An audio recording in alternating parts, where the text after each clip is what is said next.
ساتھیوں نے کہا ہے کہ ہمیں بجا غصہ آتا ہے،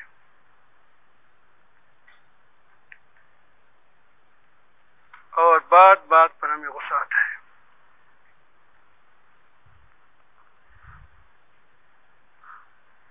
غصہ دراصل انسان کے اندر ایک قوت ہے، یہ عیب نہیں ہے، بلکہ اس کو اگر اپنی جگہ پہ استعمال کیا جائے تو یہ قابل تعریف ہے۔ غصے کے جو بات بات پر غصہ آتا ہے، اس کی ایک وجہ تو تکبر ہوتا ہے کہ اپنے خلاف کوئی بات وہ برداشت نہیں کر سکتا۔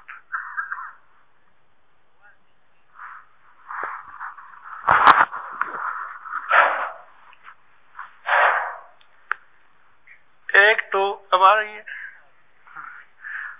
غصے کے ایک وجہ تو انسان کا تکبر ہوتا ہے کہ وہ اپنی خلاف کوئی بات سنے، خلاف نہیں، وہ مثلا اس کی رائے کے خلاف ہو، تو بجائے کہ وہ یہ سوچے کہ شاید اس کی بات میں کوئی وزن ہو، تو وہ اس پہ غصے پہ آ جاتا ہے۔ دوسری وجہ اس کی اعصابی کمزوری ہے۔ اعصابی کمزوری کی وجہ سے بھی آدمی کو غصہ آتا ہے۔ آپ نے دیکھا ہوگا بوڑھوں کو جلد غصہ آتا ہے، جوانوں کے مقابلے میں بوڑھوں کو غصہ زیادہ آتا ہے۔ آپ کے گھر میں دادا ہوگا، باپ ہوگا، اس کی وجہ تکبر نہیں ہوتی، وہ اعصابی کمزوری ہوتی ہے۔ اور جس کو غصہ نہ آئے وہ جانور ہے، بیوقوف ہے۔ گدھے کو آپ اگر 5 گالیاں دے دیں اس کو غصہ نہیں آئے گا، وجہ یہ ہے کہ وہ جانتا نہیں ہے کہ گالی کیا ہوتی ہے۔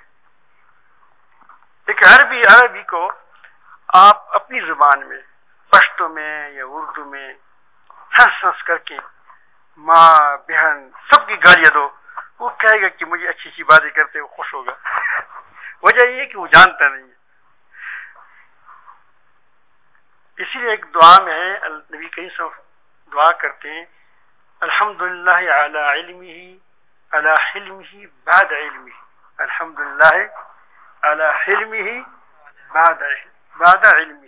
اللہ تعالیٰ کا شکر ہے کہ اللہ تعالیٰ کی حلم ہے، لیکن علم کے بعد ایسا نہیں ہے کہ جانتا نہیں ہے، جانتا ہے، اس کے باوجود ہماری باتوں کو برداشت کرتا ہے۔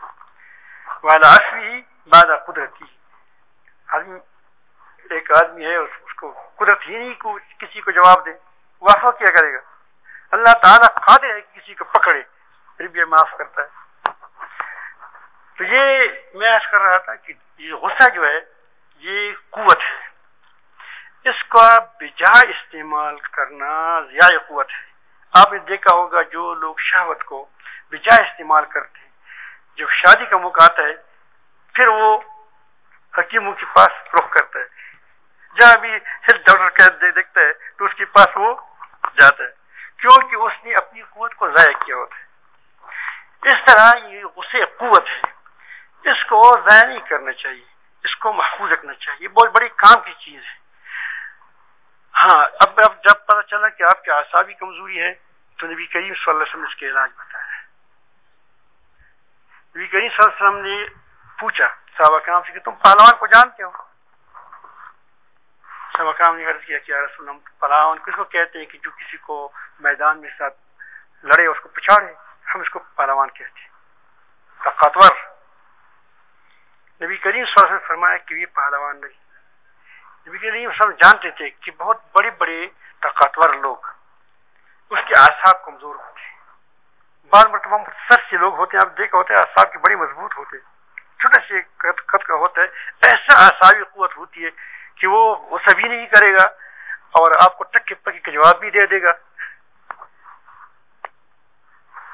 تو یہ فرمایا کہ پہلوان نہیں، پہلوان وہ ہے کہ جب اس کو غصہ آئے اور غصے کو پی بات میں نبی کریم صلی اللہ علیہ وسلم نے غصے کا علاج بھی بتایا ہے، اور یہ بتایا کہ وہ آدمی پہلوان ہے جو غصے کو پیے. تو ظاہر ہے کہ جو چیز پہلوانی ہے، اب اس پہلوانی کو کے اثاث کو اختیار کرنا کیا ہے؟ پہلوان بننا ہے. غصے کو پینا کیا کرے گا آپ کو؟ اب غصہ کیا ہوا؟ ایک قوت ہے، اس کا بجا استعمال ضیاع قوت ہے، قوت کو ضائع کرنا ہے، اس کو اپنی جگہ پر اور اس کو ضبط کرنا کیا ہے؟ آسابی ٹھانے کے. گویا تو نے کیا کیا؟ آپ کو جب غصے کو ضبط کیا تو آپ کے اندر ایک قوت پیدا ہو جائے گی. اس لیے اللہ تعالیٰ نے یہ نہیں فرمایا کہ غصہ نہیں کرنے والے، والکاظمین الغیظ فرمایا، غصے کو پینے والے. غصہ آیا ہے لیکن تو نہیں پی لیا.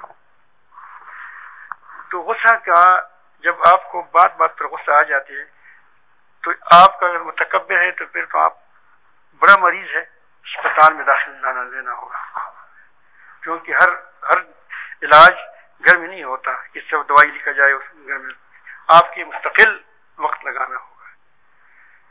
اگر آپ اعصابی کمزور ہیں تو آپ کو میں ایک علاج بتاتا ہوں. آپ اپنے کو مریض سمجھیں کہ میں مریض ہوں. جب آپ نے ایک بات طے کر لی تو انشاءاللہ آپ کو پھر غصہ کم آئے گا. میں آپ کو ایک مثال سمجھاؤں، میں نے خود دیکھا نہیں ہے لیکن دیکھا ہے کہ خوردبین میں چھوٹی چھوٹی چیزیں بہت بڑی نظر آتی ہیں. خوردبین میں نے خود دیکھا نہیں ہے، کبھی دیکھ لوں تو اچھا ہوگا. وہ کہتے ہیں کہ اس میں چھوٹے چھوٹے جرثومی جو ہوتے ہیں، جو چھوٹی چھوٹی چیزیں ہوتی ہیں وہ بڑی بڑی نظر آتی ہیں. ایک مکھی وہ کہتے ہیں کہ دیو کے برابر آئے گا آپ کو. مکھی تو بڑی چیز ہے، وہ کہتے ہیں چھوٹی چیز بہت بڑا نظر آتا ہے. اب اگر آپ کسی نے پہلی بار مکھی نہیں دیکھی ہوگی، اس نے خوردبین میں مکھی دیکھی تو وہ ڈرے گا یا نہیں ڈرے گا؟ اسے بھاگے گا. اتنے بڑی بڑی یہ پہاڑ کی برابر یہ مکھی ہے، اس کے اندر بڑی بڑی مونچھ ہے، اتنا یہاں سے وہاں تک لمبے مونچھ ہے، اس کو منہ دیکھو اتنا بڑا ہے، وہ بھاگ جائے گا کیونکہ اس نے مکھی دیکھی نہیں ہے. اور وہ مکھی اس کی کیا ہے؟ وہ خوردبین پہنا ہے اس نے. ایک آدمی نے خود مکھی کو دیکھا ہے کہ اتنی چھوٹی سی چیز ہے، روزانہ ہمارے جب یہاں پر بیٹھ جاتے تو میں اس کو مارتا ہوں، کچھ نقصان نہیں پہنچاتا. اب اس نے خوردبین میں مکھی دیکھا، وہ ڈرے گا، گھبرائے گا، بے چین ہوگا؟ نہیں ہوگا. اس طرح آپ اپنے آپ کو غصے کا مریض سمجھو، کہو کہ میرا خوردبین نہیں، یہ دماغ خوردبین یہ بہت مٹھا ہے. یہ چھوٹی چیز کو آپ خود کہتے ہیں جب میں چھوٹی چیز کو بڑا محسوس کرتا ہوں تو سمجھو کہ بات بہت کمزور ہے، لیکن میرے دماغ نے مجھے بڑا بتایا ہے. تو آپ ایک طرف سے تھوڑا سا آپ کے اندر کیا آ جائے گا؟ تحمل آ جائے گا کہ واقعی کیونکہ میں غصے کا مریض ہوں تو اسی لیے بات چھوٹی ہے مجھے بڑی نظر آتی ہے. ایک بار میرا ایک دوست ہے، بہت بڑا دوست بھی ہے، بڑا ہے، مولانا حکیم مسعود صاحب، مسعود الرحمان صاحب، یہ وہاں ہوتے ہیں ٹیکسلا میں، بڑا پیارا آدمی ہے. اس کو ایکسیڈنٹ ہوا، اس کے بعد اس کو بیماری لگ گئی بلڈ پریشر کی. تو مجھے کہا کہ صاحب مجھے بلڈ پریشر ہے، یہ ہے وہ ہے. تو مجھے خیال آیا کہ وہ بالکل غصہ نہیں کرتا. پہلے غصہ تو آتا ہے لیکن وہ نکالتا نہیں تھا. میں نے اس کو کہا کہ حکیم صاحب آپ بلڈ پریشر کے مریض ہو گئے، آپ کے غصے کا کیا حال ہوگا؟ آپ کو تو غصہ آیا ہوگا. انہوں نے کہا کہ مجھ صاحب میں تو غصہ تو مجھے آتا ہے، پہلے سے زیادہ آتا ہے، کیونکہ اب پہلے برداشت نہیں ہے. لیکن میں اپنے آپ کو سمجھاتا ہوں کہ حکیم جی تمہارا کیا ہے؟ بلڈ پریشر ہے. بات بڑی نہیں ہے، تمہاری بلڈ پریشر نے تم کو کیا بتایا؟ بڑا بتایا. بات سمجھ آئی؟ جو غصے والوں کے جو خط مجھے آئے ہیں تو وہ اس کی بات یہ ہے کہ اپنے آپ کو غصے کا مریض سمجھے کہ میں مریض ہوں. اب علاج کیا ہے؟ سمجھ آئی بات؟ ایک تو آپ یہ کہیں کہ میں مریض ہوں تو آپ کی بات چھوٹی ہے تو آپ کو بڑی نظر نہیں آئی. بڑی نظر آئے گی لیکن آپ گھبراؤ گے نہیں کہ بڑی نہیں ہے اتنی، مجھے نظر آتا ہے. دوسری بات یہ ہے کہ نبی کریم صلی اللہ علیہ وسلم نے فرمایا کہ اگر آپ کھڑے ہیں تو بیٹھ جائیں، اگر بیٹھے ہیں تو لیٹ جائیں. لیکن آج کل اعصاب کمزور ہیں، لیٹنے پر بھی نہیں ہوگا، وہاں سے اٹھ کر ہوگا اور ڈس ہوگا، سر پر مارے گا۔ کیونکہ میں نے خود ایک ساتھی کو دیکھا تھا، وہ یہاں کسی کے ساتھ سی بات ہو گئی اور وہ چلا گیا، پھر واپس آیا تو مجھے پتہ نہیں تھا، اس پر سوار ہو گیا۔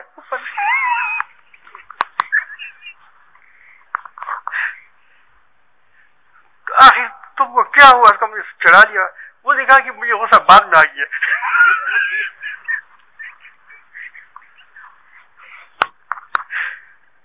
پہلے اس کو احساس نہیں تھا، جب وہاں چلے گیا کہ وہ اس نے کیا بات کی ہے۔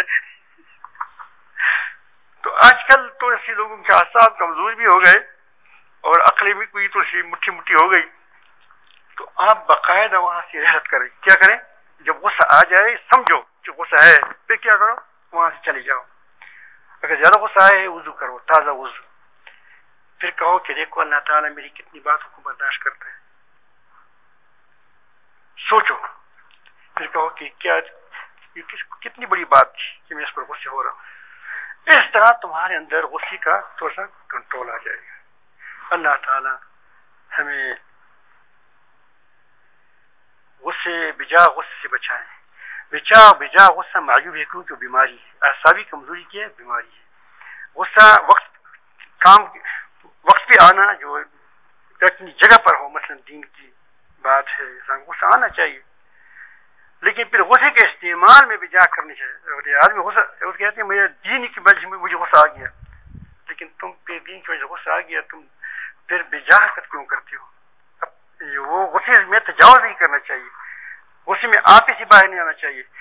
کہ ایک بچے نے آپ کو بات کی تو آپ اس تپڑ لگایا کہ اس بیچارے کو کیا داڑھی ٹوٹ گئی۔ بچے کے اپنا غصہ نکالنا ہوتا ہے۔ ہم مرغی پر اتنے غصہ نکالتے ہیں جتنا ہم بھینس پر نکالتے ہیں۔ تو ظاہر ہے کہ جب بھینس پر جو غصہ نکالتے ہو مرغی پر، تو مرغی کو مر جائے گی۔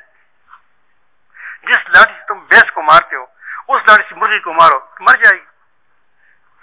تو غصے کے استعمال میں اگر کبھی ضرورت پڑ جائے پھر بھی اس کو بجائے استعمال، کیا اس کو ضرورت سے زیادہ استعمال کرنا ٹھیک نہیں ہے۔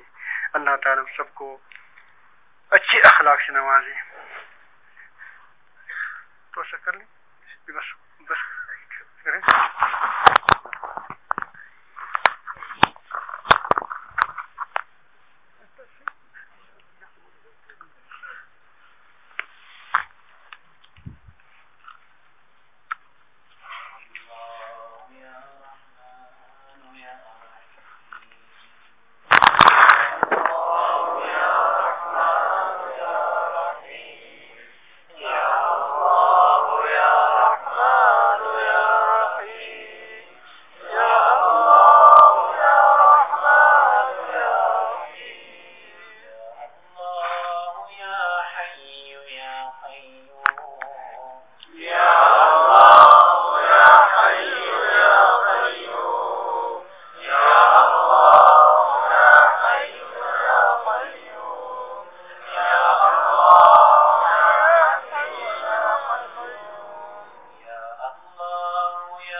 نظارے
بل